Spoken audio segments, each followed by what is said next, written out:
carica dibikin selai. Selai dimakan sama si Rambo.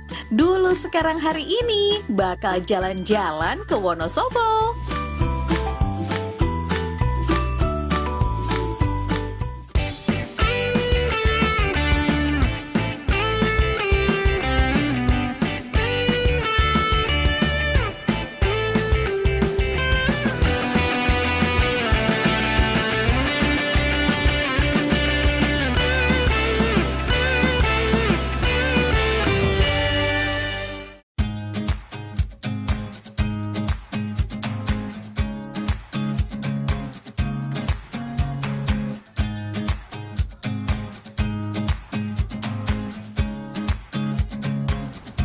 Selamat pagi pemirsa DS, dari Kabupaten Wonosobo. Hari ini Dulu Sekarang akan memberikan informasi tentang berbagai hal yang menjadi ciri khas kabupaten ini dari dulu sampai sekarang. Kalau berkunjung ke Kabupaten Wonosobo, tugu berbentuk buah khas Wonosobo ini akan menyambut kedatangan kita. Yap, buah carica yang masih satu keluarga dengan pepaya, selama ini dikenal sebagai buah tangan dari Wonosobo.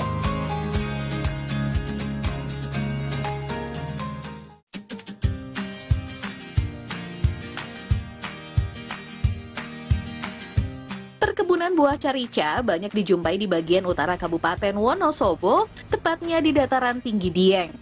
Dieng yang terletak pada ketinggian 2000 meter di atas permukaan laut, sejak dulu sudah dikenal sebagai daerah wisata karena memiliki udara sejuk khas pegunungan.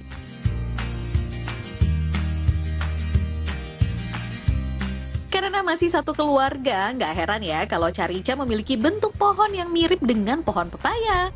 Di dataran tinggi Dieng, pohon carica biasanya ditanam di sela-sela kebun. Bagi petani di kawasan Dieng, carica bukanlah tanaman utama, melainkan hanya tanaman sampingan di lahan pertanian.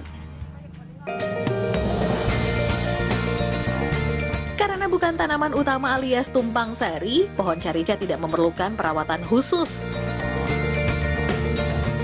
Cukup membersihkan daun-daun kering di sekitar pohon. Pemupukan dan penyiraman pun tidak perlu dilakukan setiap hari.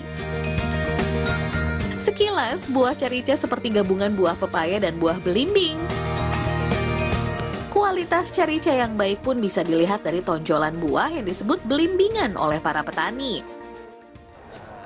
Metik buah karika ini gampang banget Pak ya? Iya. Pendek-pendek bisa dipetik.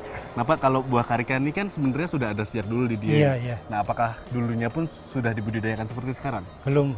Ini dibudidayakan mulai tahun 2000-an. Mulai tahun 2000 baru kita petani banyak membudidayakan karika karena permintaan karika sendiri meningkat, industri banyak, pariwisata juga meningkat. Akhirnya kita sebagai petani banyak membudidayakan karika seperti sekarang ini. Kalau dulu-dulu ini gimana tuh Pak? Dulu-dulunya liar dia banyak tumbuh di bukit-bukit. Kalau sekarang, buah carica olahan banyak dijumpai untuk dijadikan oleh-oleh. Zaman dulu biasanya warga sekitar Dieng memakan carica secara langsung. Bukan daging buahnya, melainkan bagian biji buah yang terbungkus lendir. Jadi ini kalau isinya dimakan, rasanya sih ada pahanya sedikit, tapi lebih mirip kayak markisa, jadi ada asam-asam manisnya gitu. Sementara kalau pas bijinya digigit, tuh rasanya agak-agak pedes. Jadi kalau biasanya kita makan karika ini dalam bentuk olahan, ini buahnya langsung, enak. Buah carica konon diperkenalkan oleh bangsa Belanda pada masa Perang Dunia Kedua. Sejak saat itulah carica banyak ditanam di dataran tinggi Dieng. Buah carica tumbuh di sepanjang batang pohon. Buah yang terletak paling bawah lah yang biasanya sudah berwarna kekuningan dan siap untuk dipanen.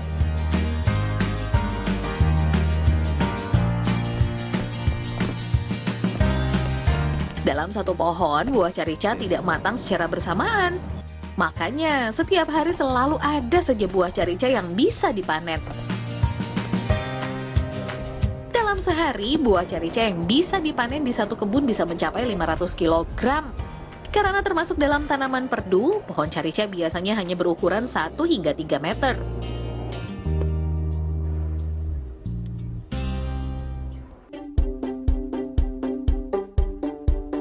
Buah carica yang dipanen dari petani selanjutnya akan disortir berdasarkan ukuran, kualitas, dan tingkat kematangan. Buah carica yang sudah matang sempurna langsung dikirim ke tempat pengolahan untuk diproduksi pada hari yang sama. Sementara buah carica yang belum matang sempurna bisa disimpan selama 1 hingga 2 hari. Buah carica di gudang penyimpanan ini biasanya akan dikirim ke tempat pengolahan di Kabupaten Wonosobo dan Kabupaten Banjarnegara.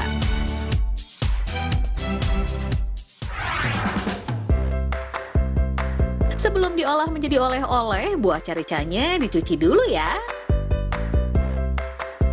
Setelah dicuci bersih, selanjutnya buah carica akan dikupas. Dalam sehari, tempat pengolahan buah carica yang terletak di Jalan Raya Dieng, Kabupaten Wonosobo ini bisa mengolah sebanyak 500 hingga 700 kg buah carica. Pada musim libur panjang, buah carica yang diproduksi bahkan bisa mencapai 1 ton.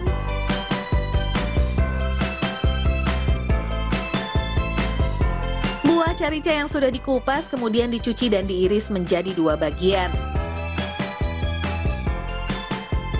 Carica yang sudah diiris kemudian dikerok bagian bijinya.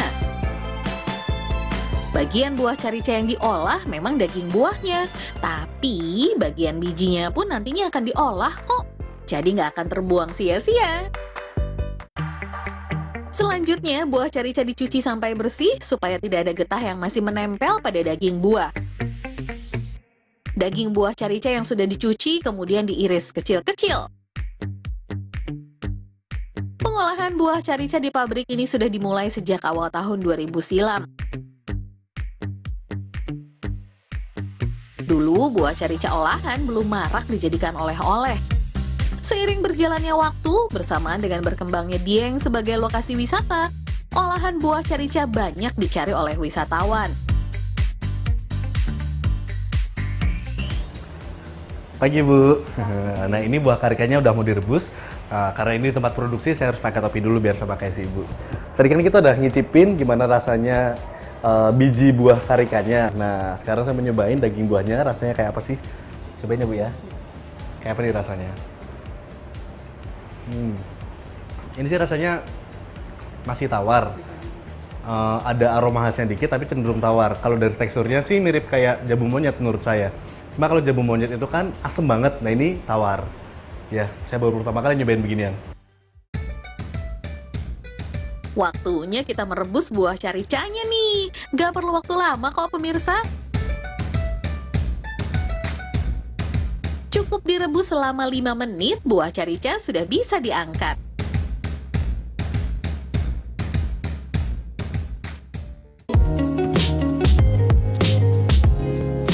Kalau tadi daging buah carica yang diolah, sekarang giliran biji buahnya nih. Biji buah carica diekstrak menggunakan alat yang berfungsi seperti blender.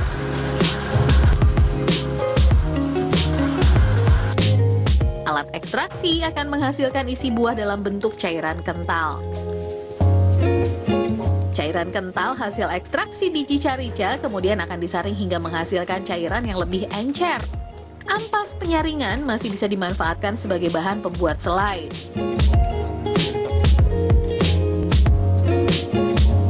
Dari buah carica inilah yang akan direbus untuk dijadikan pelengkap olahan daging buah carica.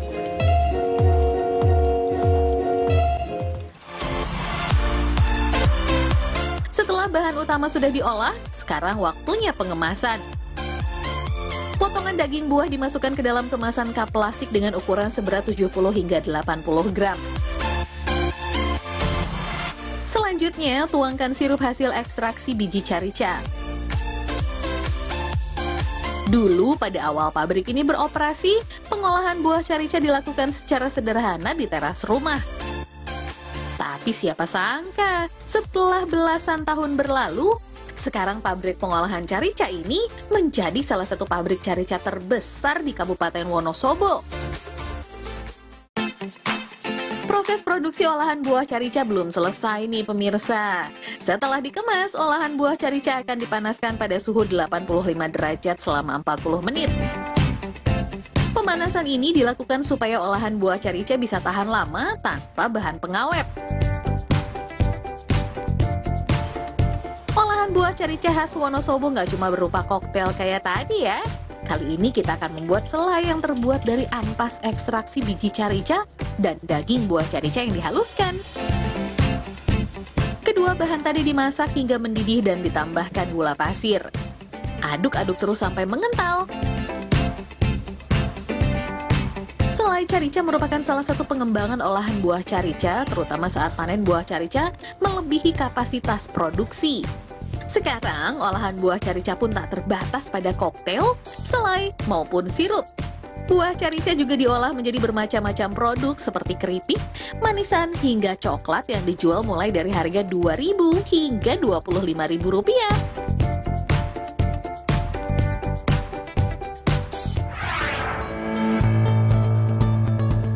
Selain carica, ada satu lagi nih tanaman khas Wonosobo yang sudah ada sejak dulu dan masih ada sampai sekarang, yaitu rumput mendong. Sekilas, rumput mendong memang tampak seperti tanaman padi ya. Rumput mendong dulu banyak ditanam untuk dijadikan bahan kerajinan. Namun sejak tahun 2000-an sampai sekarang, rumput mendong mulai ditinggalkan petani karena pengrajin rumput mendong sudah jarang ditemui. Dulu, seluruh lahan di Dusun Kemeranggen ini ditanami rumput mendong. Lahan yang dulu ditanami rumput mendong oleh warga, sekarang diganti dengan tanaman padi dan berbagai macam sayuran yang dinilai lebih menguntungkan. Selamat pagi, Pak. Selamat pagi. Nah, pemirsa DS, Pak Yandi ini adalah satu-satunya petani mendong yang tersisa di desa ini, Pak ya. Iya. Desa apa nih, Pak? Kemeranggen. Desa Kemeranggen, Wonosobo. Nah, saya mau ikut cobain ngarit mendong ini, Pak ya. Iya. Ya. Rumput mendong dapat dipanen saat usianya sudah mencapai 4 bulan. Pada usia ini, rumput mendong sudah mencapai ketinggian sekitar 1 meter. Memanen rumput mendong pun cukup dipotong hingga bagian pangkal. Pangkal rumput yang tersisa nantinya akan menumbuhkan daun baru dengan sendirinya. Perawatan rumput mendong pun sebetulnya lebih mudah daripada menanam padi. Apalagi hama rumput mendong bisa dibilang tidak ada, sehingga mengurangi resiko gagal panen.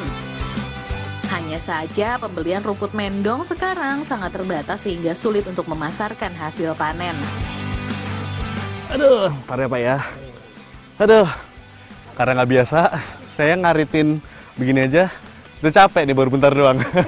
Nah, Bu, ini habis ini diapain nih, Bu? Kita bersihkan ya.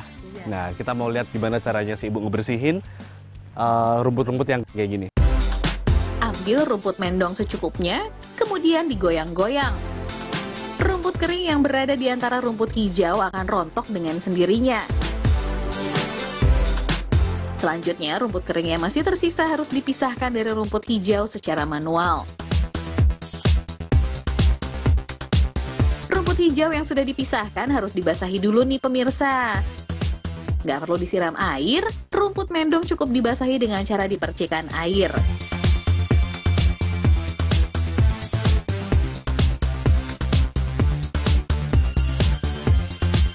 Sebelum dijemur, rumput hijau dibaluri dengan abu supaya saat mengering, rumput berubah warna menjadi keputihan.